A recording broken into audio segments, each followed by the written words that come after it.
ओम शांति। आज बाप दादा के 31 अक्टूबर 2020 के ईश्वरीय महावाक्य हैं।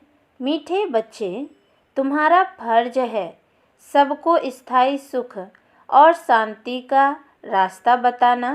शांति में रहो और शांति की बख्शिश इनाम दो। प्रश्न, किस गुह्य राज को समझने के लिए बेहद की बुद्धि चाहिए? उत्तर, ड्रामा की जो सीन जिस समय चल रही हैं उस समय ही चलेगी। इसकी एक्यूरेट आयु है। बाप भी अपने एक्यूरेट टाइम पर आते हैं। इसमें 1 सेकंड का भी फर्क नहीं पड़ सकता है। पूरे 5000 वर्ष के बाद बाप आकर प्रवेश करते हैं। यह गुह्य राज समझने के लिए बेहद की बुद्धि चाहिए। गीत, बदल जाए दुनिया ना बदलेंगे हम। ओम शांति। रूहानी बच्चों प्रति रूहानी बाप बैठ समझाते हैं, बच्चों को रास्ता बताते हैं शांति धाम और सुख धाम का। इस समय सब मनुष्य विश्व में शांति चाहते हैं।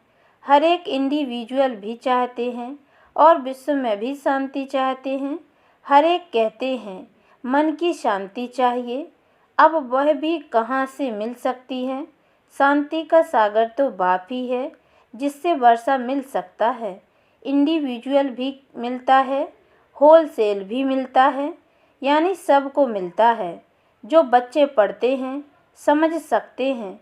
हम शांति का वर्षा लेने अपना भी पुरुषार्थ करते हैं, औरों को रास्ता बताते हैं।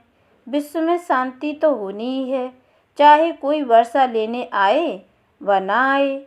बच्चों का फर्ज है सब बच्चों को शांति देना। यह समझ नहीं सकते 2-4 को वर्षा मिलने से क्या होगा। कोई को रास्ता बताया जाता है, परंतु निश्चय ना होने के कारण दूसरों को आप समान बना नहीं सकते। जो निश्चय बुद्धि हैं वह समझते हैं बाबा से हमको वर मिल रहा है, वरदान देते हैं ना। आयुष्मान भव, धनवान भव भी कहते हैं। सिर्फ कहने से तो आशीर्वाद नहीं मिल सकती।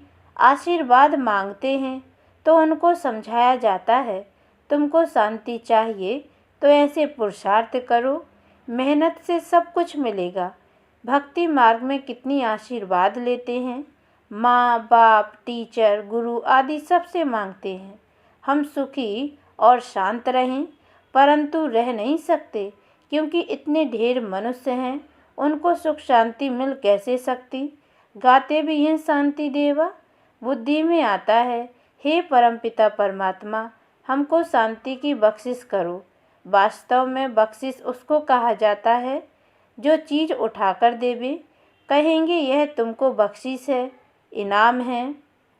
बाप कहते हैं बख्शिश कोई कितनी भी करते हैं, धन की, मकान की, कपड़े आदि की करते हैं, वह हुआ दान पुण्य अल्पकाल के लिए।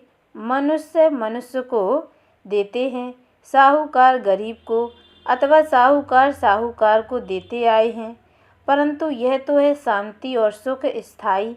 यहाँ तो कोई एक जन्म के लिए भी सुख शांति नहीं दे सकते क्योंकि उनके पास है ही नहीं। देने वाला एक ही बाप है। उनको सुख शांति पवित्रता का सागर कहा जाता है। ऊंच ऊंच भगवान की ही महिमा गाई जाती है। समझते हैं उनसे ही शांति मिलेगी। फिर वह साधु संत आदि पास जाते हैं क्योंकि भक्ति मार्ग है ना, तो फेरा फिराते रहते हैं। वह सब अल्पकाल के लिए पुरुषार्थ है। तुम बच्चों को अभी वह सब बंद हो जाता है। तुम लिखते भी हो बेहद के बाप से 100% पवित्रता सुख शांति का वर्षा पा सकते हो। यहाँ 100% अपवित्रता दुख अशांति है, परंतु मनुष्य समझते नहीं। कहते ऋषि मुनि आदि तो पवित्र हैं, परंतु पैदाइश तो फिर भी विष से होती है ना। मूल बात ही यह है रावण राज्य में पवित्रता हो ना सके। पवित्रता सुख आदि सब का सागर एक ही बाप है। तुम जानते हो हमको शिव बाबा से 21 जन्म अर्थात आधा कल्प 2500 वर्ष के लिए वर्षा मिलता है। यह तो गारंटी है। आधा कल्प सुखधाम, आधा कल्प है दुखधाम। सृष्टि के दो भाग हैं, एक नई एक पुरानी। परंतु नई कब पुरानी कब होती है यह भी नहीं जानते हैं। झाड़ की आयु इतनी एक्यूरेट बता न सकें। अभी बाप द्वारा तुम इस झाड़ को जानते हो। यह 5000 वर्ष का पुराना झाड़ है। इनकी एक्यूरेट आयु का तुमको पता है। और जो झाड़ होते हैं उनकी आयु का किसको पता नहीं होता। अंदाज बता देते हैं। तूफान आया, झाड़ गिरा, आयु पूरी हो गई। मनुष्यों का भी अचानक मौत होता रहता है। इस बेहद के झाड़ की आयु पूरे 5000 वर्ष है। इसमें एक दिन न कम न जास्ती हो सकता है। यह बना बनाया झाड़ है, इसमें फर्क नहीं पड़ सकता। ड्रामा में जो सीन जिस समय चल रही हैं उस समय ही चलेगी, हूबहू रिपीट होना है। आयु भी एक्यूरेट है। बाप को भी नई दुनिया स्थापन करने आना है। एक्यूरेट टाइम पर आते हैं। एक सेकंड का भी उसमें फर्क नहीं पड़ सकता। यह भी अब तुम्हारी बेहद की बुद्धि हुई। तुम ही समझ सकते हो। पूरे 5000 वर्ष बाद बाप आकर प्रवेश करते हैं, इसलिए शिवरात्रि कहते हैं। कृष्ण के लिए जन्माष्टमी कहते हैं। शिव की जन्माष्टमी नहीं कहते, शिव की रात्रि कहते हैं। क्योंकि अगर जन्म हो तो फिर मौत भी हो। मनुष्यों का जन्मदिन कहेंगे, शिव के लिए हमेशा शिवरात्रि कहते हैं। दुनिया में इन बातों का कुछ भी पता नहीं। तुम समझते हो शिवरात्रि क्यों कहते हैं, जन्माष्टमी क्यों नहीं कहते। उनका जन्म दिव्य अलौकिक है, जो और कोई का हो नहीं सकता। यह कोई जानते नहीं। शिव बाबा कब और कैसे आते हैं, शिवरात्रि का अर्थ क्या है, तुम ही जानते हो। यह है बेहद की रात। भक्ति की रात पूरी हो दिन होता है। ब्रह्मा की रात और दिन तो फिर ब्राह्मणों का भी हुआ। एक ब्रह्मा का खेल थोड़ी चलता है। अब तुम जानते हो, अब दिन शुरू होना है। पढ़ते पढ़ते जाए अपने घर पहुँचेंगे, फिर दिन में आएंगे। आधा कल्प दिन और आधा कल्प रात गाई जाती है, परंतु किसकी भी बुद्धि में नहीं आता। वो लोग तो कहेंगे कि कलयुग की आयु 40,000 वर्ष बाकी है, सतयुग की लाखों वर्ष है। फिर आधा आधा का हिसाब ठहरता नहीं। कल्प की आयु को कोई भी जानते नहीं। तुम सारे विश्व के आदि मध्य अंत को जानते हो। यह 5000 वर्ष के बाद सृष्टि चक्र लगाती रहती है। विश्व तो है ही, उनमें पाठ बजाते बजाते मनुष्य ही तंग हो जाते हैं। यह क्या आवागमन है। अगर 84 लाख जन्मों का आवागमन होता तो पता नहीं क्या होता। न जानने के कारण कल्प की आयु भी बढ़ा दी है। अभी तुम बच्चे बाप से सम्मुख पढ़ रहे हो, अंदर में वासना आती है। हम प्रैक्टिकल में बैठे हैं। पुरुषोत्तम संगम युग को भी जरूर आना है। कब आता है, कैसे आता है, यह कोई भी नहीं जानते। तुम बच्चे जानते हो तो कितना गदगद होना चाहिए। तुम ही कल्प कल्प बाप से वर्षा लेते हो, अर्थात माया पर जीत पाते हो, फिर हारते हो। यह है बेहद की हार और जीत। उन राजाओं की तो बहुत ही हार जीत होती रहती है। अनेक लड़ाइयाँ लगती रहती हैं। छोटी सी लड़ाई लगती है तो कह देते हमने जीता। क्या जीता? थोड़े से टुकड़े को जीता। बड़ी लड़ाई में हारते हैं तो फिर झंडा गिरा देते हैं। पहले पहले तो एक राजा होता है, फिर और वृद्धि होते जाते हैं। पहले पहले लक्ष्मी नारायण का राज्य था, फिर और राजाएं आने शुरू हुए। जैसे पॉप का दिखाते हैं, पहले एक था, फिर नंबरवार और पॉप भी बैठते गए। किसकी मृत्यु का तो ठिकाना ही नहीं है ना। तुम बच्चे जानते हो, हमको बाबा अमर बना रहे हैं, अमरपुरी का मालिक बना रहे हैं। कितनी खुशी होनी चाहिए। यह है मृत्यु लोक, वह है अमर लोक। इन बातों का कोई नया समझ न सके, उनको मज़ा नहीं आएगा जितना पुरानों को आएगा। दिन प्रतिदिन वृद्धि को पाते रहते हैं। निश्चय पक्का हो जाता है। इसमें सहनशीलता भी बहुत होनी चाहिए। यह तो आसुरी दुनिया है, दुख देने में देरी नहीं करते। तुम्हारी आत्मा कहती है, हम अभी बाबा की श्रीमत पर चल रहे हैं। हम संगम युग पर हैं, बाकी सब कलयुग में हैं। हम अभी पुरुषोत्तम बन रहे हैं। पुरुषों में उत्तम पुरुष पढ़ाई से ही बनते हैं। पढ़ाई से ही चीफ जस्टिस आदि बनते हैं ना। तुमको बाप पढ़ाते हैं। इस पढ़ाई से ही अपने पुरुषार्थ अनुसार पद पाते हो। जितना जो पढ़ेंगे उतना ग्रेड मिलेगी। इसमें राजाई की ग्रेड है। वैसे उस पढ़ाई में राजाई की ग्रेड नहीं होती है। तुम जानते हो हम राजाओं का राजा बन रहे हैं, तो अंदर में कितनी खुशी होनी चाहिए। हम डबल सिरताज बहुत ऊंच बनते हैं। भगवान बाप हमको पढ़ाते हैं।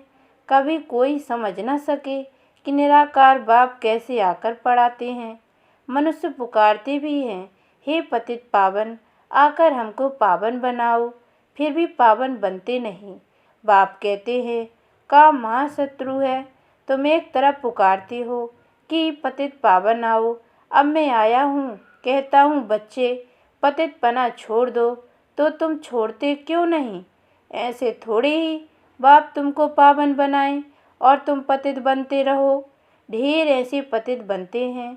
कोई सत्य बताते हैं, बाबा यह भूल हो गई। बाबा कहते हैं, कोई भी पाप कर्म हो जाए तो फौरन बताओ। कोई सच, कोई झूठ बोलते हैं। कोई पूछते हैं, मैं थोड़ी एक एक के अंदर को बैठ जानूंगा। यह तो हो न सके। मैं आता ही हूँ सिर्फ राय देने। पावन नहीं बनेंगे तो तुम्हारा ही नुकसान है। मेहनत कर पावन से फिर पतित बन जाएंगे तो की कमाई चट हो जाएगी। लज्जा आएगी, हम खुद ही पतित बन पड़े हैं, फिर दूसरे को कैसे कहेंगे कि पावन बनो। अंदर खाएगा कि हमने कितना फरमान का उल्लंघन किया। यहाँ तुम बाप से डायरेक्ट प्रतिज्ञा करते हो। जानते हो बाबा हमको सुख धाम, शांति धाम का मालिक बना रहे हैं। हाजिर नाजिर है, हम उनके सम्मुख बैठे हैं। इनमें पहले यह नॉलेज थोड़ी थी, ना कोई गुरु ही था जिसने नॉलेज दी। अगर गुरु होता तो सिर्फ एक को ज्ञान देंगे क्या? गुरुओं के फॉलोअर्स तो बहुत होते हैं ना, एक थोड़ी होगा। यह समझने की बातें हैं ना। सतगुरु है ही एक, वह हमको रास्ता बताते हैं, हम फिर दूसरों को बताते हैं। तुम सबको कहते हो बाप को याद करो। बस ऊंचते ऊंच बाप को याद करने से ही ऊंच पद मिलेगा। तुम राजाओं के राजा बनते हो, तुम्हारे पास अनगिनत धन होगा, तुम अपनी झोली भरते हो ना। तुम जानते हो बाबा हमारी झोली खूब भर रहे हैं। कहते हैं कुबेर के पास बहुत धन था। वास्तव में तुम हरे कुबेर हो। तुमको बैकुंठ रूपी खजाना मिल जाता है। खुदा दोस्त की भी कहानी है। उनको जो पहले मिलता था उसको एक दिन के लिए बादशाही देते थे। यह सब दृष्टांत हैं। अल्लाह माना बाप, वह अवला दीन रचता है, फिर साक्षात्कार हो जाता है। तुम जानते हो बरोबर हम योग बल से विश्व की बादशाही लेते हैं। अच्छा, मीठे मीठे सिकी लदे बच्चों प्रति माता पिता बाप दादा का याद प्यार और गुड मॉर्निंग। रूहानी बाप की रूहानी बच्चों को नमस्ते, और हम रूहानी बच्चों की ओर से भी रूहानी माता पिता बाप दादा को याद प्यार और गुड मॉर्निंग। बाबा नमस्ते नमस्ते नमस्ते। धारणा के लिए मुख्य सार है। पहली पॉइंट है, इस आसुरी दुनिया में बहुत बहुत सहनशील बनकर रहना है। कोई गाली दे, दुख दे तो भी सहन करना है। बाप की श्रीमत कभी नहीं छोड़नी है। दूसरी पॉइंट है, डायरेक्ट बाप ने पावन बनने का फरमान किया है, इसलिए कभी भी पतित नहीं बनना है। कभी कोई पाप हो तो छिपाना नहीं है। वरदान, परमात्मा मिलन द्वारा रूह रेहान का सही रेस्पॉन्स प्राप्त करने वाले बाप समान बहुरूपी भव। जैसे बाप बहुरूपी है, सेकंड में निराकार से आकारी वस्त्र धारण कर लेते हैं, ऐसे आप भी इस मिट्टी की ड्रेस को छोड़ आकारी फरिश्ता ड्रेस, चमकीली ड्रेस पहन लो तो सहज मिलन भी होगा और रूह रेहान का क्लियर रेस्पॉन्स समझ में आ जाएगा, क्योंकि यह ड्रेस पुरानी दुनिया की वृत्ति और वाइब्रेशन से, माया के वाटर या फायर से प्रूफ है। इसमें माया इंटरफेयर नहीं कर सकती है। स्लोगन है, दृढ़ता असंभव से भी संभव करा देती है। अच्छा, ओम शांति।